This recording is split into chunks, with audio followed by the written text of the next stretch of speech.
bathhouse ordinance. Everybody ready?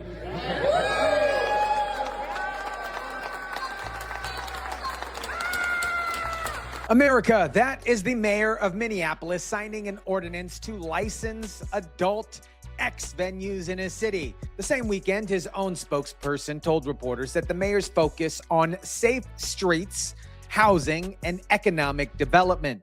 2 miles away, 10 separate shootings. The signing ceremony made the mayor's tweets. The shootings, they didn't.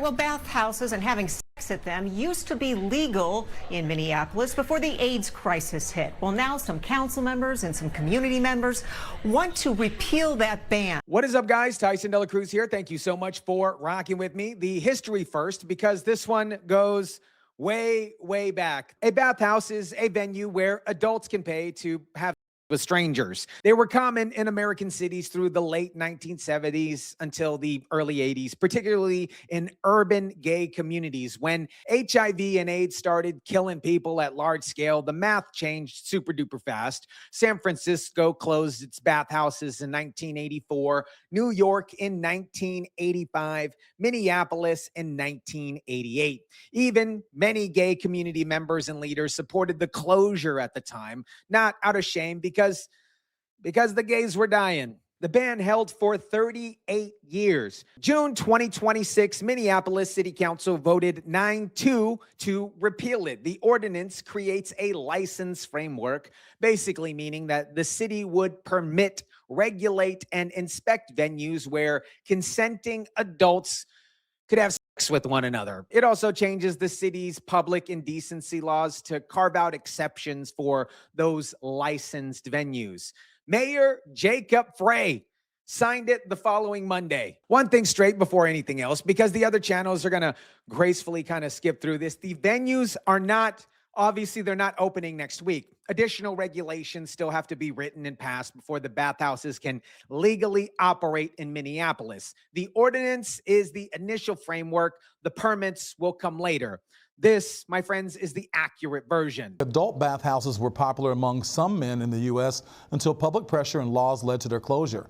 Advocates say raids of Minneapolis bathhouses back then sent many underground with no oversight or regulation. Attorney Joe Tamarino says legalizing bathhouses poses legal risk for business owners and complicates the role of law enforcement. Frey posted on X, formerly Twitter, the day of signing it. He said, Minneapolis standing with our LGBTQIA plus neighbors. That's a lot of letters. We always will. That is why I am proud to have stood with the members of the city council and the community advocates to sign the bathhouse repeal ordinance and pride in policy package into law. His own office the same week told reporters the mayor wants focus to remain on the core city services, safe streets, housing, and economic development. That statement didn't come from a political opponent. It came from Frey's spokesperson. His staff named his priorities. His weekend obviously named different ones here. Let me show you what the people are actually reading and listening about this, because the local coverage and the social media reactions are two completely different conversations here. Go ahead and pop up the BrettBarrett.com article here. Democrat Minneapolis mayor lifts ban on gay sex bathhouses. June 29, 2026. This piece was the first major news outlet to put the story in front of a wide audience outside of Minnesota. It reported the 9-2 vote, the 38-year history, the signing, and it flagged the detail that most of the local coverage kind of left alone. 2 days before Frey signed the bathhouse ordinance, he celebrated the Independence Day of Somalia. He posted a video directly addressing the Somalia community in Minneapolis. Here's a direct quote here. "We do not see you as immigrants. We see you as family. You are brothers. You are our sisters." I'll come back to why both of those things being true in the same 72-hour window is the actual story here.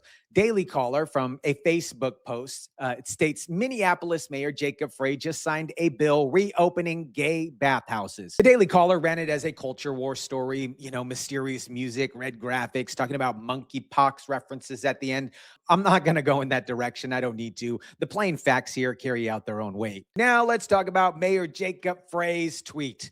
This is what he put out on public here. Go ahead and pop up Mayor Frey's tweet. This is from June 28th. It says, "Happy Pride, Minneapolis." There's photos of him at the signing ceremony here, parade moments, smiling crowds.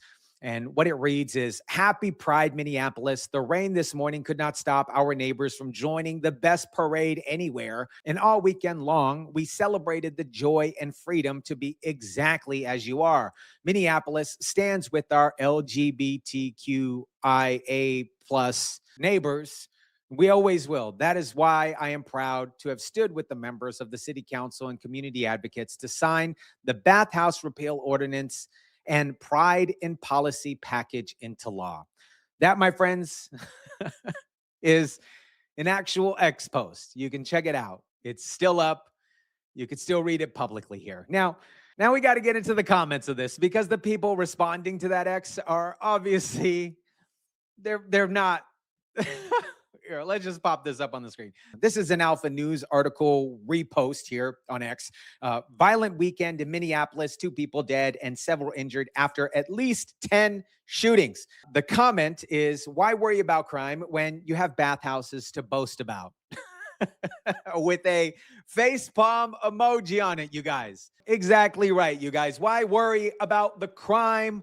Why worry about the fraud? Why worry about the Somalia pirates in Minnesota? Why worry about any of that when you got bathhouses reopening? Okay, pop up Sherry's tweet at Sherry20234224.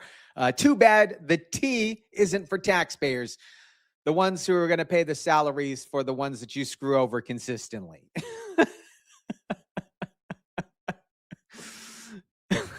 Next tweet here, Thinkin' Shard. "The ban was intended to save gay men from dying. The majority of people dying from AIDS were gay men. Idiot." The city council called it homophobic and voted 9-2. The commentator on that previous X post called it saving lives and said the mayor was an absolute idiot. I want to be honest about the other side here. The public health landscape in 2026 is genuinely significantly different than 1988. Medicines like PrEP, a daily pill that dramatically reduces the risk of contracting HIV, didn't exist in 1988, okay? Treatment options were non-existent back then. The medicines obviously have changed. But several advocates at the public hearing made a legitimate point here. Underground venues operating without regulations are harder to reach with health resources, and licensed venues with proper oversight, they can give you condoms, testing, education, all easier to provide a licensed space than one operating underground. So no more underground bathhouses in Minnesota, you guys. I guess that's a win here. And that is a real argument, you guys. Some cities run regulated bathhouses without crisis. Duluth does it. Apparently, St. Paul does it. The dispute here, you guys, is not whether some form of regulated adult gay bathhouse venue can exist, quote unquote, safely. The dispute here is whether this was the right use of the mayor's political capital. His signing pen and his communication bandwidth in the city, obviously, right now under so much scrutiny with fraud and all this stuff, and especially after the shootings. That's the question. His spokesperson statement answered differently than the actual weekend did. Now, you guys, we have to talk about the Somalia Independence Day piece. They are doctors and lawyers. They are bankers and real estate agents. They are the people that have helped our city rise in every respect. And what you got to know is that we're going to stand by them in every respect. In Minneapolis, we do not see you as immigrants. We see you as our family. Beautiful speech. An absolutely beautiful speech. He means it. I'm not suggesting otherwise. Would I? This guy obviously doesn't pander at all, does he? No. Mayor Jacob Frey doesn't pander. Perfect. In fact, his pandering might be a little confused here. Somalia, the country, is one of the small number of governments in the world where homosexual activity is punishable by death under federal law. That is absolutely true. A legal tracker of the LGBTQIA plus rights said so. It is also cited in the article that I mentioned earlier. This is obvious. This is not a dispute. On the same weekend, Jacob Frey signed the ordinance declaring gay sexual freedom and opened up gay bathhouses as a city value, an ordinance he called the fulfillment of Minneapolis's commitment to its LGBTQIA plus residents. He also posted a video pledging his city's loyalty and protection and solidarity to a community from a nation whose government executes people for the exact same thing that he was celebrating. Okay, obviously Jacob Frey is not pandering. He meant both of those statements, right? He posted both of them.